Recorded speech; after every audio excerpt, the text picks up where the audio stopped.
essa noite sobre orgulho. Nós já falamos pela manhã, nós já ministramos essa palavra, mas o Senhor quer falar com você, amém? Você que não veio pela manhã, vai ser ministrado agora. E eu quero que você preste muita atenção naquilo que o Senhor quer trazer ao nosso coração nessa noite. Deus trouxe essa palavra ao meu coração em um momento que não era um momento em que eu preparei, sentei e estava intencionalmente pensando em trazer a palavra.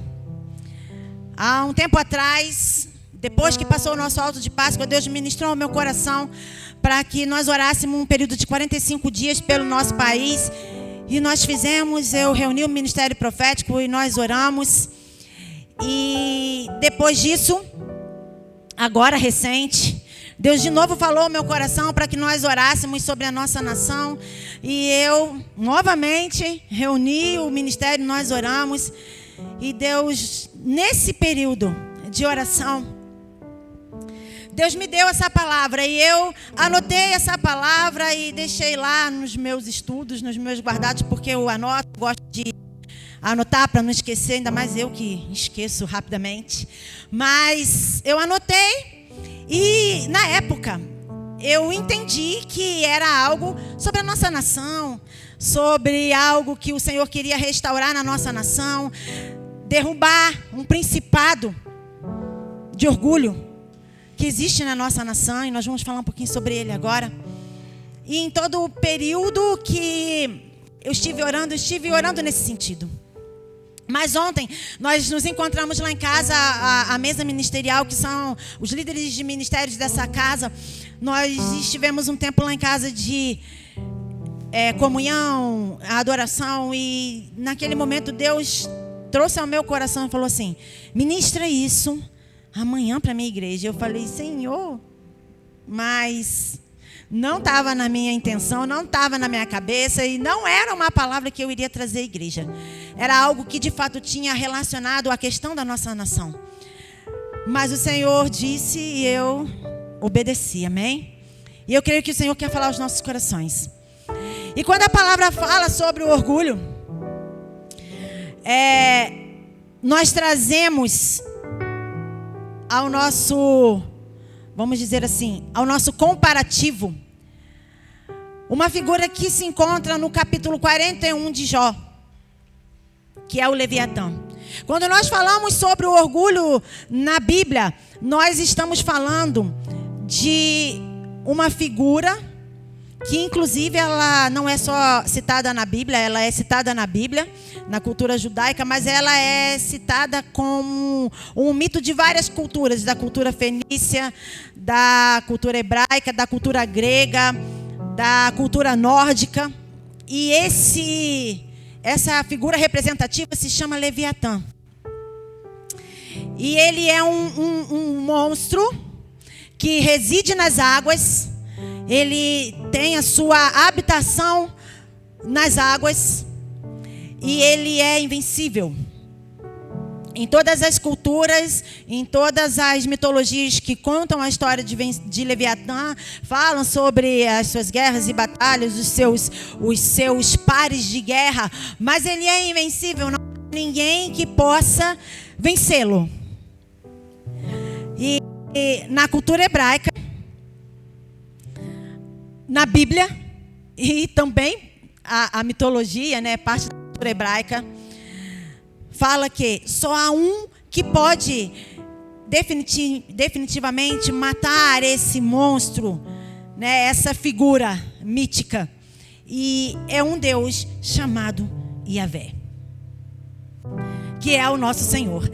E os estudiosos falam, né, os estudiosos da Bíblia falam sobre ele e faz um paralelo com um principado. O que é um principado? Só para contextualizar aqui um pouquinho. Nós temos os governos, né? Os governantes, e é uma hierarquia. Em todo lugar é assim, mas vamos trazer como exemplo os reinos, né? Existe o rei, ele governa uma nação. E existem os príncipes. E às vezes, alguns determinados locais dessa nação, alguns territórios são dados a príncipes para governarem esses locais. E sobre esses locais, eles exercem governo, domínio, a execução das leis. Todas as coisas, então, são colocadas, trazidas para essa terra a partir desse príncipe que governa ali. E um principado, então, ele tem o poder e o domínio sobre um local. E Leviatã é comparado ao principado do orgulho. E ele é o principado que age nas águas. Representativamente falando, nós estamos falando de comparações, simbologia.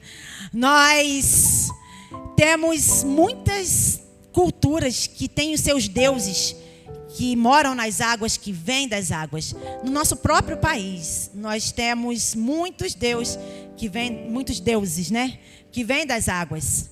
E se vocês estudaram um pouquinho, tem a figura folclórica da Iara e tem outros tantos aí, de tantas outras religiões que a gente não vai citar aqui, mas vocês conhecem, são conhecidos. Então a gente já percebe a influência. Então nós já conseguimos perceber a influência desse principado agindo nas culturas das nações, agindo nos lugares aonde ele tem liberdade de imergir. Mas nós não vamos falar sobre isso, isso é tema para um estudo para outro momento. Na Bíblia, quando nós falamos de água, de mares, de volume de água, nós estamos falando sobre pessoas. Nós estamos falando sobre sociedade, nós estamos falando sobre uma população. E não é engraçado como esse monstro, esse Deus, né, com D minúsculo, esse demônio habita nas águas.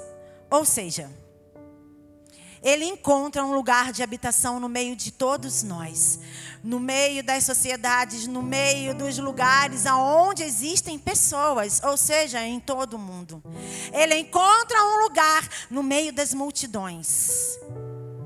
E ele representa algo, o orgulho, que é algo que vai diretamente contra o coração de Deus.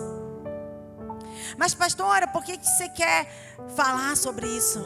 Porque muitas vezes nós, como crentes, nós viemos para o culto, nós nos vestimos de crentes, nós falamos o crentez, nós nos maquiamos de crentes. Mas existem coisas na nossa vida. Nós somos seres trinos, corpo, alma e espírito. Existem coisas na nossa vida que nós não percebemos, mas nós vamos deixando crescer na nossa vida, e são coisas que atingem a santidade de Deus, que ferem o coração de Deus, que afastam a presença do Senhor das nossas vidas. E o orgulho é a principal dessas coisas. E nós às vezes não nos atentamos, porque nós viemos aqui, nós estamos aqui, e nós às vezes pensamos, tá tudo bem, sou crente. Mas nós precisamos vigiar os nossos corações, porque senão Pedro não tinha dito aqui: humilhai-vos, pois, debaixo da potente mão de Deus, da poderosa mão de Deus, e ao seu tempo Ele vos exaltará. Nós precisamos vigiar, porque muitas coisas chegam na nossa vida disfarçadas de sentimentos, disfarçadas de muitos nomes que nós conseguimos dar. Mas o orgulho, ele não é um sentimento. O orgulho faz parte da nossa personalidade, assim como a humildade também não é um sentimento. Eu não me sinto humilde. Ou eu sou humilde ou eu não sou. Eu não me sinto orgulhoso. Ou eu sou orgulhoso ou eu não sou. É parte da nossa composição, de quem nós somos. Faz parte de nós. E nós precisamos nos atentar, porque nós chamamos isso de composição da nossa estrutura como pessoa. Mentira. Isso é parte de nós, que Satanás entrou no meio de nós. E quando eu falo no meio de nós, das sociedades, de todos os grupos de pessoas e até mesmo da igreja. E Ele nos convenceu de que sim, tudo bem, eu posso ser orgulhoso. Eu posso ter orgulho. Eu posso conviver com algo que divide o meu coração entre o meu desejo e o que o Senhor quer para a minha vida. Mas eu vou te dizer, não é assim. Você está sendo enganado. E a maior parte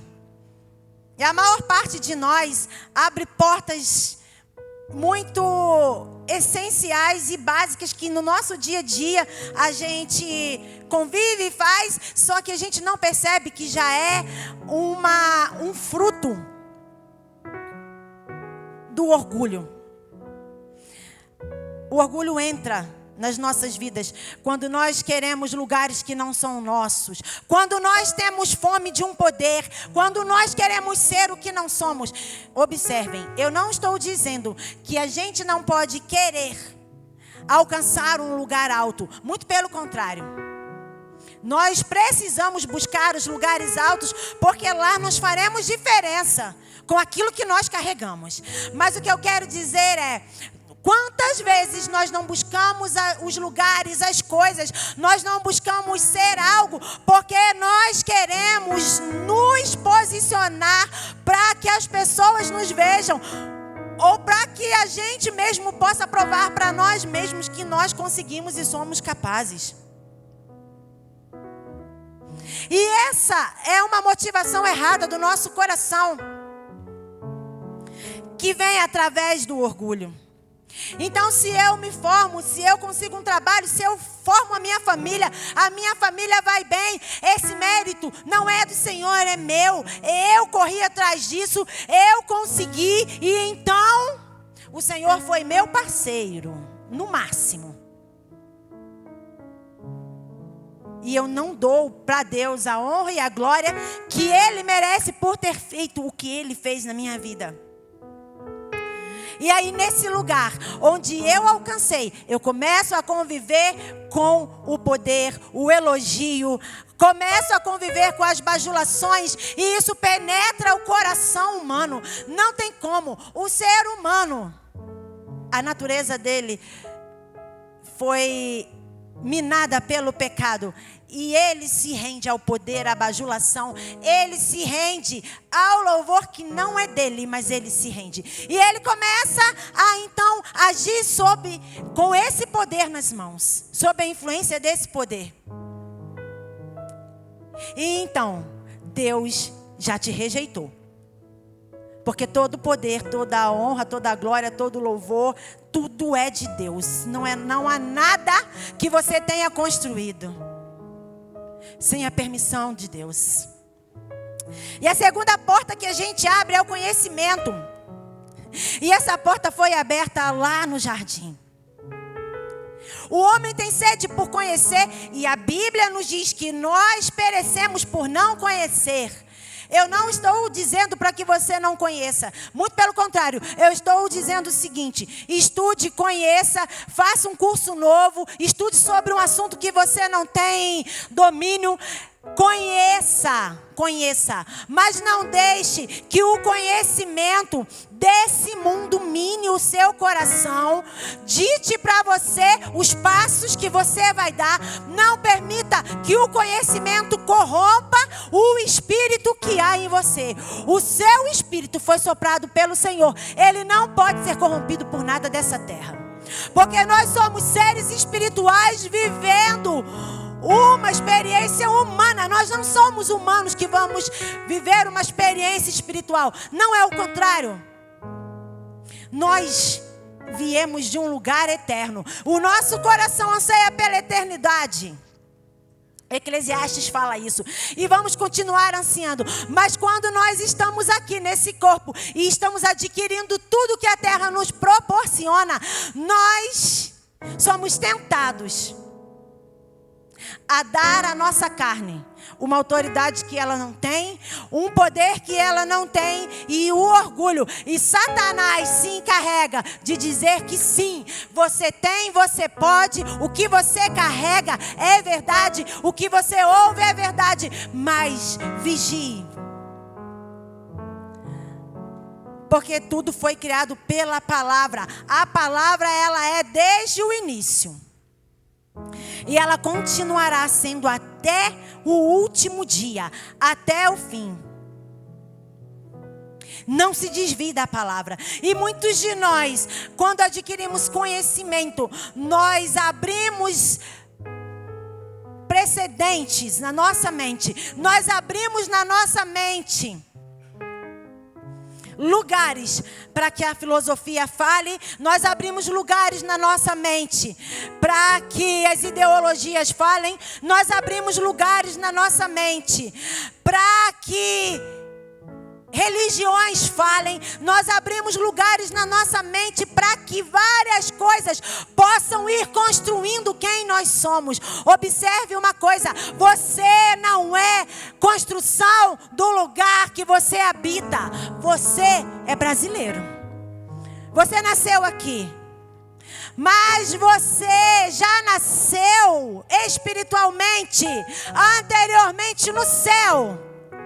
Então, o que você precisa fazer é trazer a cultura do céu para a terra. É trazer o que você trouxe quando você deu um primeiro respiro aqui na terra.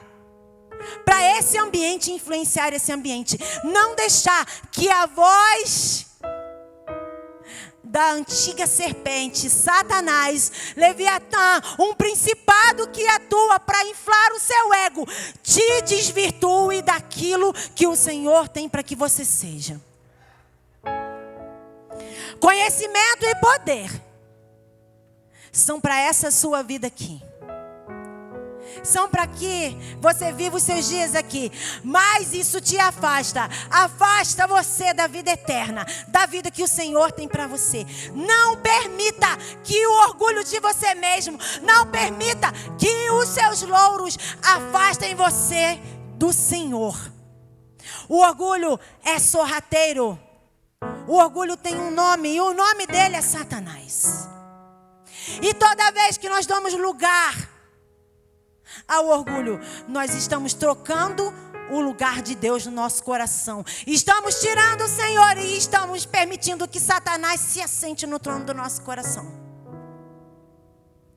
E talvez essa palavra seja pesada, mas é isso que nós fazemos. É isso que nós fazemos. Todos nós aqui algum dia já permitimos que Satanás tomasse o lugar de Deus na nossa vida. Não, pastora, eu nunca permiti. Eu me sinto orgulhoso do que eu sou. Eu me sinto orgulhoso de ter conseguido dar um passo à frente, um passo mais alto. Observe.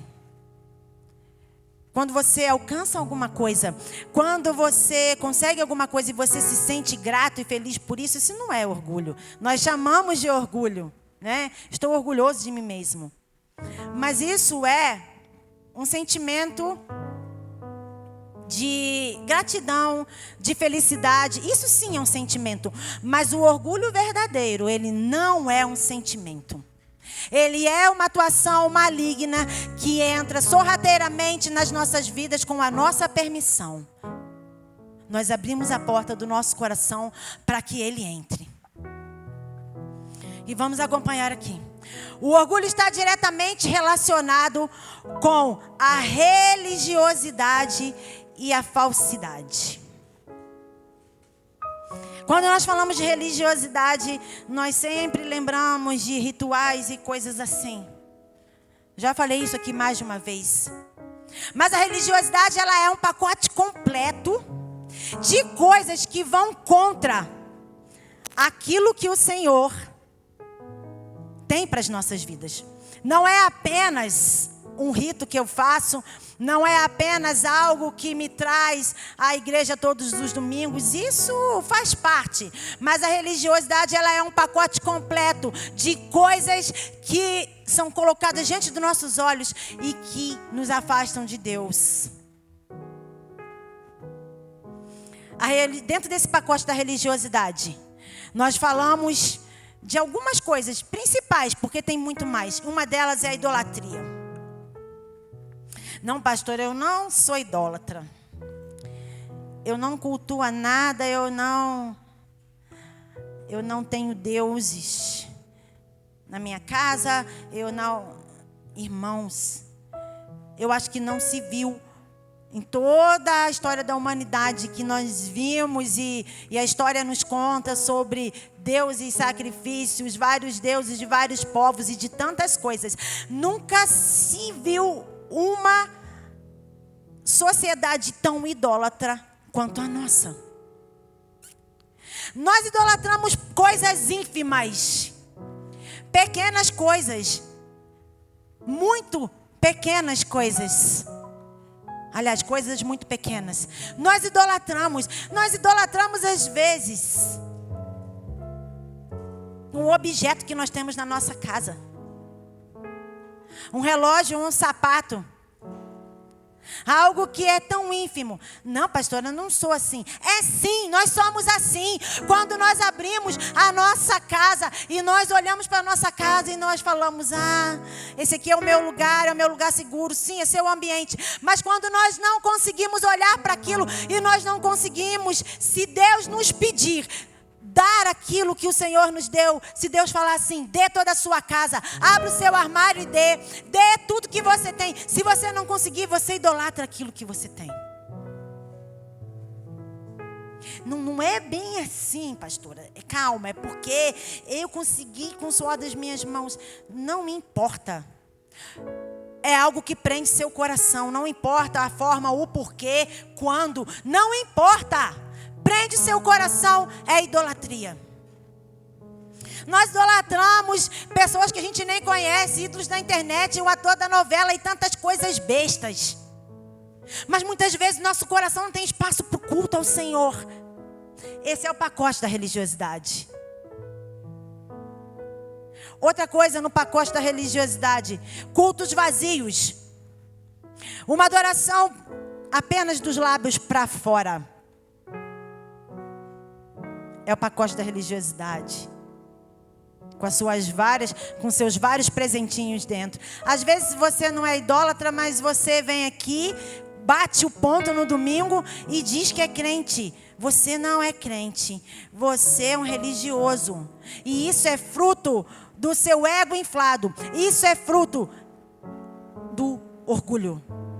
Você precisa dizer para você mesmo que você está fazendo tudo certo. Você precisa de aprovação. Então o seu culto é um culto da boca para fora.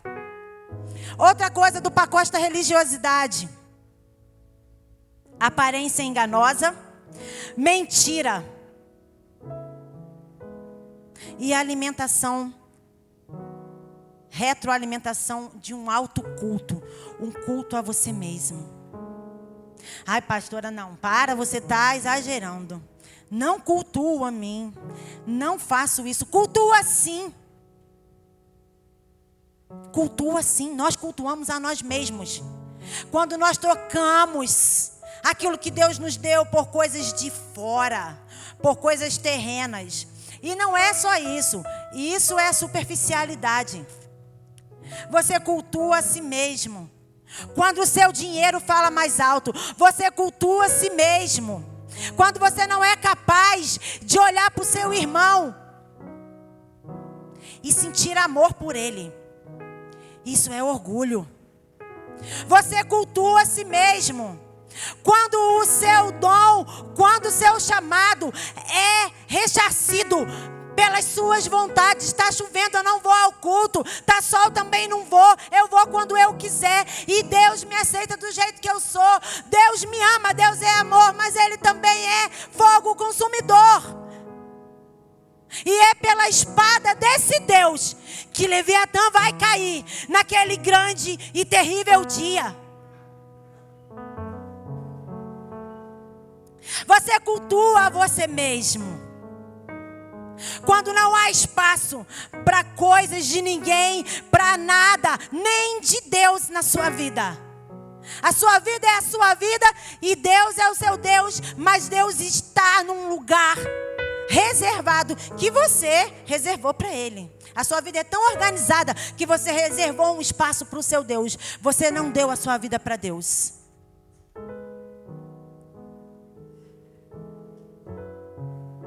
Isso é um culto ao seu ego. Mas eu vou te falar uma coisa: Deus não divide a glória dele com ninguém. Deus não divide a glória dele com ninguém. Com ninguém.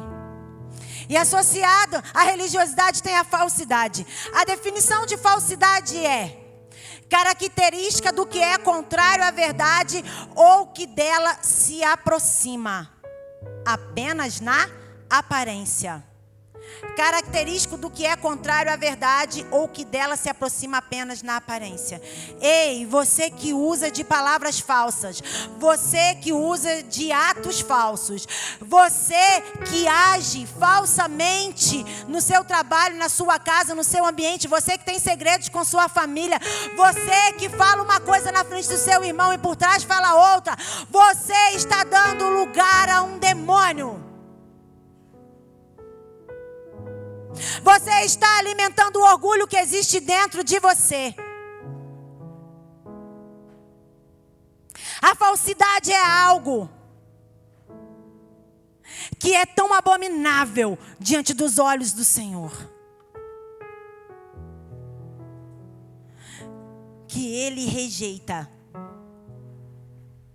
Ele rejeita. Ele não quer contato com aquele que age de falsidade. Pastora, mas não é isso, não é bem isso. É porque eu tenho que agir de determinada forma para eu poder conseguir conduzir minha equipe de trabalho, conseguir conduzir as coisas. Você está sendo influenciado por um Deus que não é o Senhor. Se você precisa de ajuda para agir aonde você está, peça ajuda ao Espírito Santo. Não haja falsamente, porque você está dando lugar ao diabo. Não fale palavras falsas, porque você está dando voz a Satanás.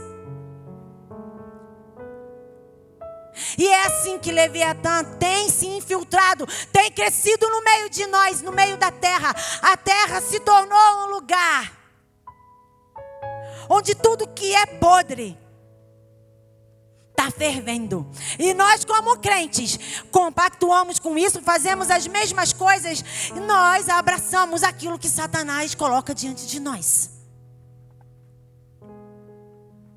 Não haja falsamente, porque a falsidade afeta a santidade do Senhor, tanto quanto a religiosidade. São duas que caminham par a par. São pecados iguais, são pesos iguais. Todo pecado é pecado diante de Deus. Mas quando você faz algo que você sabe que você está fazendo, o Senhor não tem o culpado por inocente. O Senhor não tem o culpado por inocente, mas há algo chamado arrependimento. E é isso que o Senhor nos chama essa noite. Porque Ele também tem algo chamado perdão para nos oferecer.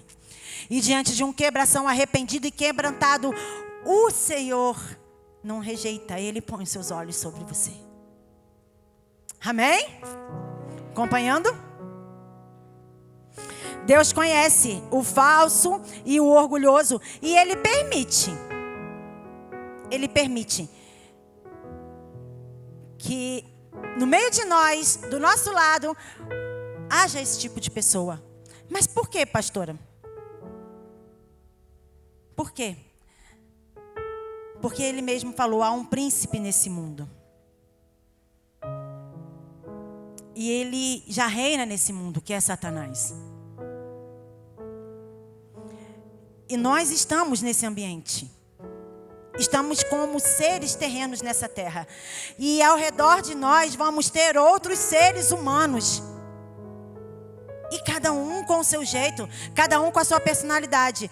E Deus não vai tirar você, não vai te colocar numa redoma. Deus vai mostrar para você o que é a verdade, para que você não haja na mentira. E aí é nosso dever, é meu dever, é seu dever nos posicionar ao lado da verdade. E não permitir que Satanás haja através de nós. Amém? Religiosos e falsos não herdarão o reino de Deus. Mas Como vencer o orgulho? Pastora, eu estou fazendo uma reflexão aqui. Eu acho que o meu coração já está contaminado. Fui cegado pelo Deus desse século. E como a gente vence o orgulho? O Senhor fala para Nicodemos uma coisa. Quando Nicodemos vai ter com Jesus, ele fala o quê? Nicodemos, você precisa nascer de novo da água e do Espírito. Nós só podemos vencer o principado do orgulho nas nossas vidas nascendo de novo. Pastora, mas eu já levantei a mão, já aceitei Jesus. Mas se ele ainda atua na sua vida, você já aceitou Jesus e não nasceu de novo. Ou seja, a sua atitude de levantar a sua mão, vir aqui na frente, fazer algo público, não reflete algo interior. Não reflete o seu coração. Você precisa nascer de novo. Nós só vencemos Leviatã, nós só vencemos o orgulho quando nós nascemos de novo, de dentro para fora, e entregamos o senhorio, o controle, o trono do nosso coração ao Senhor. E permitimos que Ele faça o que Ele tem que fazer e que Ele controle as nossas atitudes, ações e todas as coisas na nossa vida. Se o seu coração ainda tem um pedacinho do trono que tem você, um pedacinho do trono que tem o Senhor, você não nasceu de novo. Você precisa nascer de novo da água do Espírito.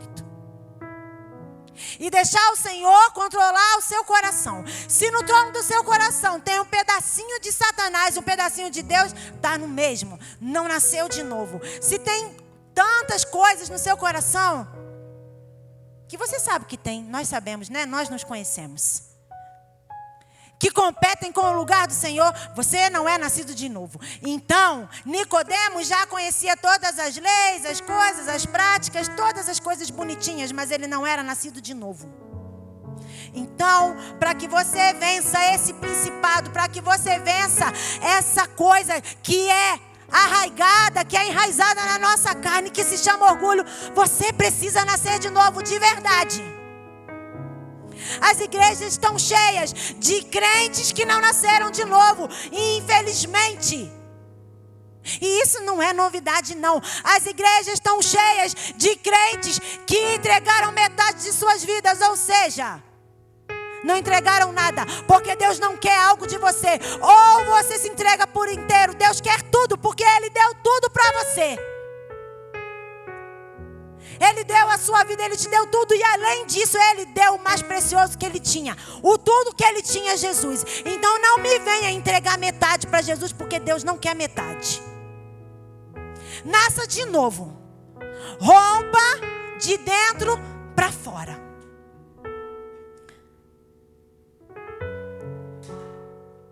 Tira do trono Satanás. Tira do trono o orgulho. E chame o Senhor para sentar no seu coração, no trono da sua vida, do seu coração. Ou é ou não é? Não dá para ser mais ou menos. Não dá para ser mais ou menos. A segunda coisa, para vencer Leviatã, entregue o governo da sua vida ao Senhor. Isaías 27:1 diz assim: naquele dia o Senhor tomará sua veloz e terrível espada e castigará o Leviatã, a serpente que se move com rapidez, a serpente que se enrola e se contorce. Ele matará o dragão do mar. Ele matará o dragão do mar. Esse contexto que Isaías fala aqui, fala de uma guerra. E nessa guerra, o Senhor vence Satanás. Mas só aqueles que estão com o Senhor podem vencer a Satanás. Só aqueles que guerreiam ao lado do Senhor podem vencer a Satanás. Ele é vencido pelo nome do Senhor. Esse enorme dragão, a antiga serpente chamada Diabo ou Satanás, que engana o mundo todo, foi lançado na terra com os seus anjos. Quem é que foi lançado na terra com seus anjos? Satanás, a antiga serpente. Ei, querido, aquela serpente que falou com Eva lá, é o dragão que o Senhor irá derrotar no grande dia do Senhor. Mas hoje, nós ainda estamos aqui. E ele foi lançado aonde? Ele foi lançado no mundo e ele traz um engano.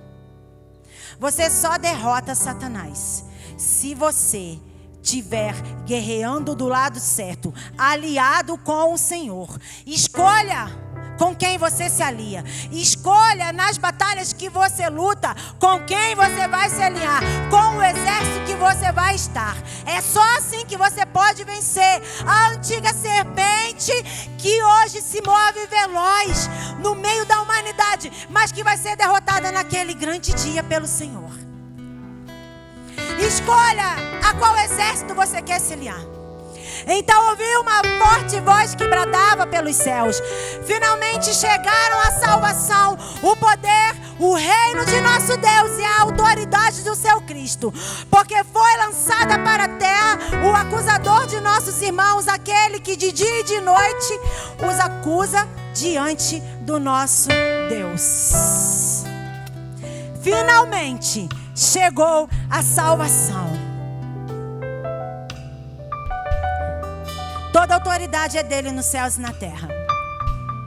Todo principado, potestades, todo reino, domínio se dobrará diante do Senhor. Haverá um dia em que todas as coisas se dobrarão diante do Senhor. Todos os joelhos de todos os seres humanos, visíveis e invisíveis, anjos, demônios, se dobrarão diante do Senhor. E Satanás será derrotado. Mas enquanto isso, não dê lugar ao orgulho. Não dê lugar à obra de Satanás no meio do povo, no meio de nós da igreja, no meio da sociedade, que é nos encher de orgulho, que é nos posicionar contra o governo do Deus Todo-Poderoso, que é fazer com que você seja resistência ao Deus Todo-Poderoso. Se alie ao Senhor nessa noite.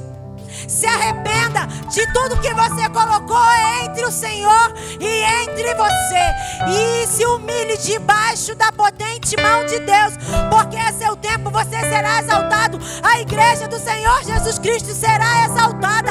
A igreja será vencedora. O Cordeiro se levantará do trono e governará todas as nações. E você governará com ele. Se alie ao lugar, ao lado certo. E por último, abra mão do controle e assuma a forma de Jesus. A humildade não permite que Satanás perpetue o orgulho dentro de você. Ou você é humilde ou você é orgulhoso, como eu disse no início. Então escolha hoje o que você quer ser. A humildade é o exemplo do Senhor. E o orgulho é a descrição de Satanás. Ezequiel 28 diz assim: Filho do homem, transmita ao príncipe de Tiro essa mensagem do Senhor soberano. Em seu grande orgulho você diz: sou um Deus. Sento-me num trono divino no coração do mar. Olha onde ele se senta. No coração do mar. Ou seja, no coração das pessoas, no meio das pessoas. Mas você é apenas homem e não um Deus, embora se considere como um sábio. E depois, lá embaixo, eles o farão descer a cova e você morrerá no fundo do mar, ferido violentamente. Seu coração se encheu de orgulho por causa da sua beleza. Sua sabedoria se corrompeu por causa do seu esplendor. Por isso o atirei à terra e o expus ao olhar dos reis. Essa é a descrição de Satanás. Mas sabe o que a Bíblia fala sobre nosso Senhor Jesus? Ele deixou o seu trono, assumiu a forma de servo. Ele veio até nós, desceu à terra, nasceu como homem, viveu como homem, morreu como homem. Mas porque ele se humilhou, o Senhor Deus Pai o exaltou entre todos. Esse é o exemplo de Jesus. Esse é o exemplo do nosso Deus. Em qual dessas duas descrições você se encaixa hoje? Em qual dessas duas descrições você se encaixa hoje?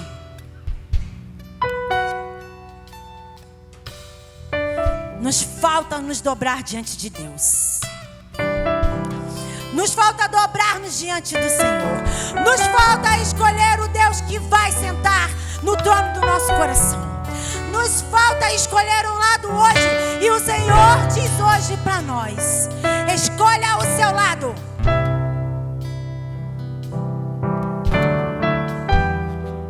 Escolha o lado que você quer viver. Escolha o exército que você quer se aliar. Escolha. Se coloque de pé nessa noite. Aleluia.